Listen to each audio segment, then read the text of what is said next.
দিল্লি বিধানসভায় আসন শূন্য কংগ্রেসের। এবার সেই দশা কাটাতে রাহুল প্রিয়াঙ্কা একমাত্র ভরসা তাদের। রাজ্যের ৭০ আসনে নয়, বাছাই করা কিছু আসনে তাদের প্রচার কেন্দ্রীভূত করতে চাইছে কংগ্রেস। ভারত জোড়ো যাত্রার ঢঙে কয়েকটি কেন্দ্র ভাই বোন একসঙ্গে পদযাত্রা করবেন। দলের বেশ কিছু প্রথম সারির নেতাকেও দিল্লির প্রচারে যোগ দেওয়ার নির্দেশ দিয়েছে এআইসিসি। দিল্লি বিধানসভায় ভোটের আগে হাতে আর 2 সপ্তাহ সময়। রাজ্যে একটানা দীর্ঘদিন শাসন করার পর দিল্লিতে অস্তিত্বের সংকটে কংগ্রেস। 5 বছর আগে বিধানসভায় একটি আসনও জিততে পারেনি।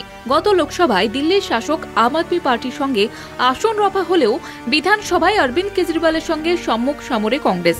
ফলত এবারেও অতীতের মতো বিজেপি, কংগ্রেস ও আপের মধ্যে ত্রিমুখী লড়াই অনিবার্য হয়ে উঠেছে। কংগ্রেস রাজ্য বিধানসভায় আসনের খরা কাটাতে মরিয়া। রাজ্য ও কেন্দ্রে দুই শাসক দলের লড়াইয়ের মধ্যে বেশ কঠিন পরিস্থিতির মধ্যে রয়েছে কংগ্রেস।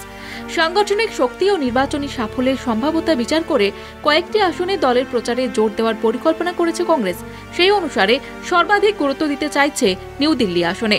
আপ সুপ্রিমো অরবিন্দ কেজরিওয়ালের বিরুদ্ধে ওই কেন্দ্রে কংগ্রেসের প্রার্থী প্রাক্তন মুখ্যমন্ত্রী শীলা দীক্ষিতের পুত্র বর্ষিয়ান কংগ্রেস নেতা সন্দীপ দীক্ষিত।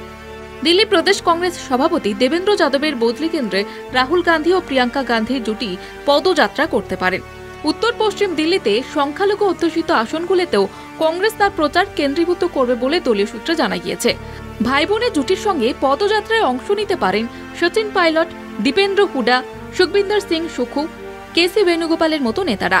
বিজেপির পাশাপাশি রাজ্যের শাসক দলের বিরুদ্ধেও চড়া সুরে প্রচারের সিদ্ধান্ত নিয়েছে হাইকমান্ড। সেই লক্ষ্যে রাহুল প্রিয়াঙ্কাকে সামনে রেখে বিধানসভায় খাতা খুলতে চাইছে কংগ্রেস। কলকাতা টিভি।